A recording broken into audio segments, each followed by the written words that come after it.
સુરતમાં કચરાના ઢગલાને લઈ વારંવાર લોકોમાં તંત્રની કામગીરી સામે આક્રોશ જોવા મળી રહ્યો।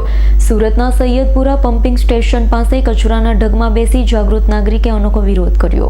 સુરતમાં કચરાના મુદ્દે એક જાગૃત નાગરિકે અનોખી રીતે વિરોધ નોંધાવ્યો। સૈયદપુરા પમ્પિંગ સ્ટેશન પાસે કચરાના ઢગ વચ્ચે બેસી નગરપાલિકા તંત્રના કોન્ટ્રાક્ટરો સામે રોષ વ્યક્ત કર્યો છે। પ્રજા ટેક્સ ભરતી હોવા છતાં વિસ્તારમાં કચરાના ઢગ જોવા મળતા હોવાના આક્ષેપ સાથે ડોર ટુ ડોર ગાર્બેજ કલેક્શનની કામગીરીમાં પણ સવાલ ઉઠાવવામાં આવ્યા। જાગૃત નાગરિકે આક્ષેપ કર્યો કે પાલિકાએ કોન્ટ્રાક્ટરોને કરોડો રૂપિયાના કોન્ટ્રાક્ટ આપ્યા છે, છતાં કચરાનો યોગ્ય નિકાલ થતો નથી। કચરાના ઢગ યથાવત જોવા મળે છે, સાથે જ કચરા નિકાલના બિલ કેવી રીતે પાસ થઈ જાય છે તે અંગે પણ સવાલ ઉઠાવવામાં આવ્યો। વિરોધ દરમિયાન સેન્ટ્રલ ઝોન અને કોન્ટ્રાક્ટરો સામે મુર્દાબાદના નારા લગાવવામાં આવ્યા હતા। સમગ્ર ઘટનાનો વિડીયો સોશિયલ મીડિયા પર વાયરલ થયો છે।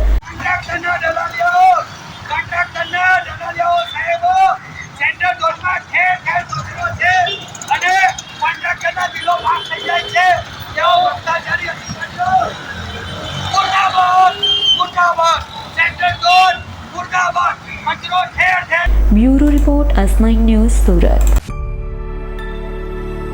અમારી તમામ માહિતીથી અપડેટ રહેવા માટે જોડાયેલા રહો S9 ન્યૂઝ સાથે।